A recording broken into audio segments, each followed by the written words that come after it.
Hello students, UPSC repeated theme సిరీస్లో economy సబ్జెక్ట్లో repeated themes మనం చదువుకుంటున్నాం. ఆ సిరీస్లో నెక్స్ట్ వీడియో వచ్చేసి ఇన్ఫ్లేషన్ అనే టాపిక్. ఇన్ఫ్లేషన్ అనే టాపిక్ రిపీటెడ్గా యూపీఎస్సీ అడుగుతుంది. అది వేరే స్టైల్స్లో అడుగుతుంది అనమాట. ఫర్ ఎగ్జాంపుల్, ఇన్ఫ్లేషన్ ఇచ్చి ఇందులో ఏది సప్లై సైడ్ ఫ్యాక్టర్, ఇందులో ఏది డిమాండ్ సైడ్ ఇన్ఫ్లేషన్ ఫ్యాక్టర్, ఈ ఇన్ఫ్లేషన్ వల్ల డెప్టర్కి ఎక్కువ లాస్ అవుతాడా, లేకపోతే అప్పు తీసుకున్నవాడు లాస్ అవుతాడు, అప్పు ఇచ్చినవాడు లాస్ అవుతాడు, అంటే లెండర్. సో ఇలాంటి క్వశ్చన్స్ అన్నీ అడుగుతుంది. ఇవి కాకుండా సరే ఇన్ఫ్లేషన్ మెజర్మెంట్స్ గురించి అడుగుతుంది, లైక్ ఇండిసెస్ గురించి అడుగుతుంది. సో ఇవి రిపీటెడ్ థీమ్స్ అనమాట ఇన్ఫ్లేషన్ గురించి. సో ఇన్ఫ్లేషన్ అంటే ఏంటి, దాని కాజెస్ ఏంటి, మేజర్ మెజర్మెంట్స్ అంటే ఇండిసెస్ ఏమేమి ఉన్నాయి అనే దాని గురించి ఈ వీడియో మనం తెలుసుకుందాం. ఫస్ట్ ఆఫ్ ఆల్, ఇన్ఫ్లేషన్ అంటే ఏంటి? Inflation is a sustained increase in general price level of goods and services in an economy. So sustain general price increase అవ్వడాన్ని మనం ఇన్ఫ్లేషన్ అని అంటూ ఉన్నాం.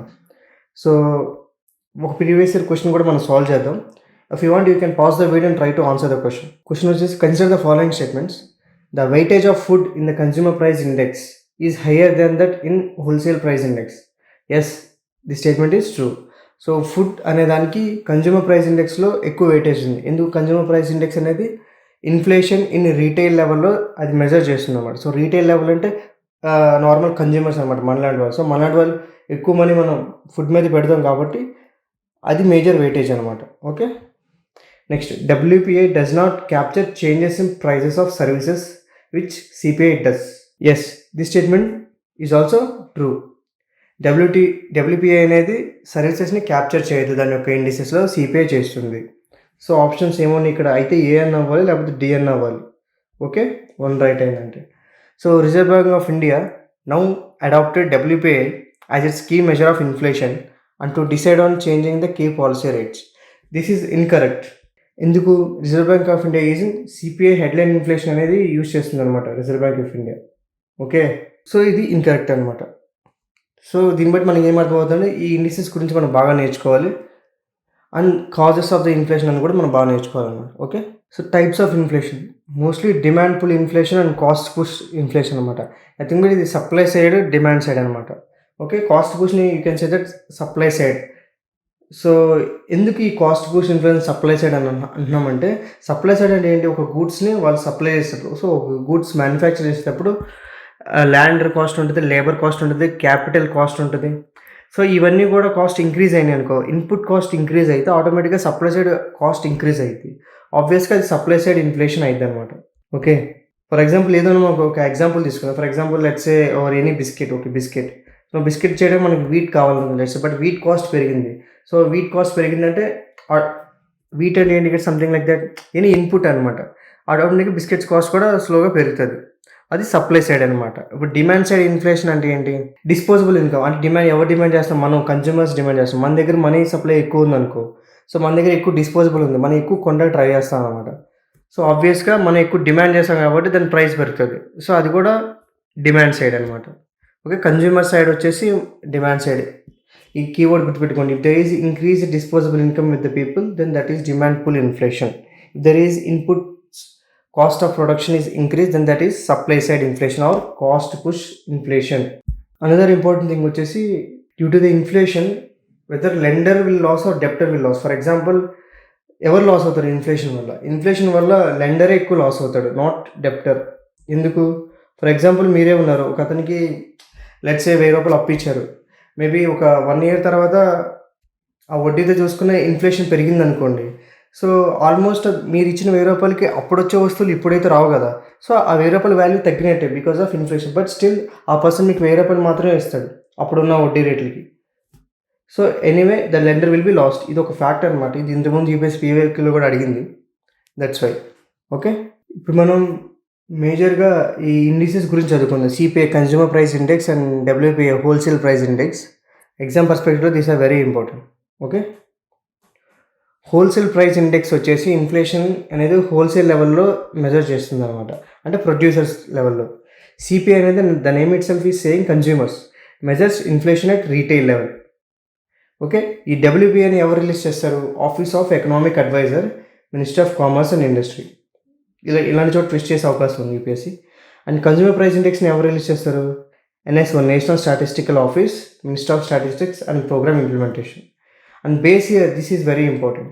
See, కన్జ్యూమర్ ప్రైస్ ఇండెక్స్కి బేస్ ఇయర్ వచ్చేసి 2024. ఏంది 2024 అన్నారని కన్ఫ్యూజ్ అవుతారు. రీసెంట్గానే చేంజ్ అయింది. That's why this is very very important. రీసెంట్గా చేంజ్ అయింది. 2024 బేస్ ఇయర్ అయింది అనమాట సిపిఐకి. అండ్ డబ్ల్యూపీఐకి as usual 2011-12. Okay, and these indexes are release for every month. Okay, every month frequency of publication. And ఈ నెంబర్ ఆఫ్ ఐటమ్స్ మీకు అడగకపోవచ్చు. Okay, ఇప్పుడు వెయిటేజెస్ అనమాట, వెయిటేజెస్. అండ్ డబ్ల్యూపీఏలో అసలు most of the highest weightage was given to the manufacture products. Okay, and సిపిఐలో దేనికి ఎక్కువ ఉంది weightage? It is food and beverages, around 37% like that. Okay, next. And yes, ఇందా మనం క్వశ్చన్లో కూడా చదువుకున్నాం, సిపిఐలో సర్వీసెస్ ఉండి డబ్ల్యూపీఐలో ఉండు. యాజ్ ఇట్ ఈజ్ ఇక్కడ కూడా చూడండి మీరు, మిస్లీనియస్ అని దగ్గర education, health care, transport, communication, all these are the service oriented economic activities. అవునా? సో ఇది సిపిఐలో మాత్రమే ఉన్నాయి. ఓకే, సో ఇక్కడ ఇవ్వలేదు అందుకే అలాంటి activities. Next, weightage of food articles. ఇప్పుడు మనం చదువుకున్నాం డబ్ల్యూపీఐ ఫుడ్ ఇండెక్స్లో primary articles, food under primary articles manufacturing products అనమాట. దాని వెయిటేజ్ ఎంత ఉంటుంది, బట్ సిపిఐలో ఎక్కువ ఉందన్నమాట. Okay, so impact of increasing food prices. So సిపిఐలో వెయిటేజ్ ఎక్కువ ఉంది కాబట్టి there is a larger impact compare to the WPI when there is increasing food prices regarding to the inflation అని చెప్పి దీని మీనింగ్ అనమాట. Next, weightage of fuel and power. So weightage of fuel and power వచ్చేసి ఇందులో around 13.2% ఉంది. Consumer price ఇండెక్స్లో around 8% ఉందన్నమాట. Okay, as again ఇందా మనం చెప్పుకున్నట్టు హైయెస్ట్ వెయిటేజ్ డబ్ల్యూపీఐలో మ్యానుఫ్యాక్చర్ ప్రొడక్ట్స్ ఉంది, సిపిఐలో food and beverages. Services include అయినాయి అంటే సిపిఐలో ఉన్నాయి, డబ్ల్యూపీఐ లేవు.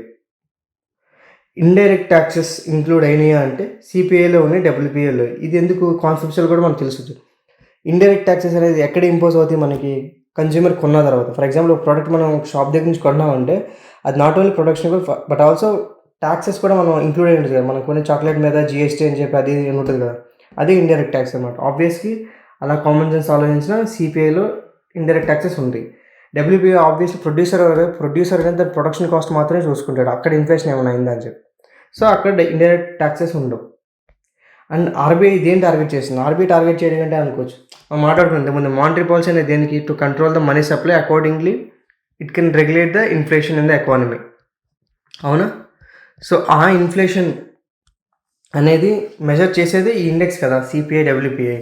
సో ఏదైనా ఒక ఇండెక్స్ తీసుకుని ఓకే మన ఇన్ఫ్లేషన్ ఎలా ఉంది కంట్రీలో అని చెప్పాలి కదా. సో అది సిపిఐ తీసుకుంటుంది. RBI target CPI inflation at 40% ±2. ఇది మనం చెప్పుకున్నాం ఇంతకుముందు. నెక్స్ట్, ఇంకేమి అడగొచ్చి దీనికి సంబంధించి. అండ్ రీసెంట్గా ఇన్ ద 2024లో చేంజెస్ చెప్పుకున్నాం కదా, base year of CPI index is 2024 అని చెప్పి. ఇంకేమేమి చేంజెస్ చేశారంటే కొత్త ఐటమ్స్ యాడ్ చేశారన్నమాట సిపిఐ బాస్కెట్లో. ఈ ఓటీటీ సబ్స్క్రిప్షన్స్ యాడ్ చేస్తారు, ఇది కూడా సర్వీసే కదా. సో ఇది కూడా యాడ్ చేస్తారు, ఎందుకంటే people are more in to the digital era. So ఇది కూడా ఒక ఇంపార్టెంట్ సర్వీస్ లాగా ట్రీట్ చేస్తున్నారు. Rural house rent, value added dairy, pen drives, baby sitting services, fitness equipment and some obsolete థింగ్స్ని రిమూవ్ చేశారు. ఫర్ ఎగ్జాంపుల్ వీసీఆర్, డివిడి ఇవన్నీ ఇప్పుడు use చేయట్లేదు. ఇప్పుడు ఎక్కువగా మనకి పెన్ డ్రైవ్స్, ఓటీటీ సబ్స్క్రిప్షన్ ఇందులో చూస్తున్నారు కాబట్టి టేప్ రికార్డర్స్ ఇవన్నీ కూడా తీస్తారు. Online markets are also covered. ఇది కీవర్డ్ అనమాట. ఏదైనా ఒక సెంటెన్స్లో CPI index also covers online markets అని అంటే ఎస్ ఇట్ ఈస్ ట్రూ, అలా కూడా మేము ట్విస్ట్ చేయొచ్చు. ఓకే, అండ్ ఇది కాకుండా types of consumer price index in India publishes. మనకి CPI combine, CPI rural, CPI urban ఉంది. ఓకే, ఈ సిపిఐ కంబైన్ ఏదైతే ఉందో ఇది ఆర్బీఐ ఇన్ఫ్లేషన్ టార్గెటింగ్ని చేయడానికి యూజ్ చేస్తుంది అనమాట. ఈ CPI combine is released by the NSO. Okay, national statistics organisation. ఇప్పుడు ఎవరు ఏ ఇండెక్స్ రిలీజ్ చేస్తారు? సిపిఐ కంబైన్ ఇప్పుడే మనం చెప్పుకున్న NSO, minister of statistics. CPI industrial workers, ఇది labour bureau. CPI agriculture labourer or rural labour వచ్చేసి లేబర్ బ్యూరోనే.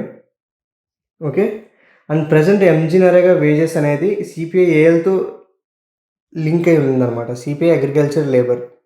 ఓకే, ప్రజెంట్ అయితే actual there is a demand that MG NREGA should be link to the rural labour అని, but అది ఇంకా కంప్లీట్గా జరగలేదు. ప్రజెంట్లో అయితే అగ్రికల్చర్ లేబర్తో లింక్ అయి ఉంది. Okay, I think these are the things you have to know. From this concept. So next video కోసం keep watching this series. Thank you.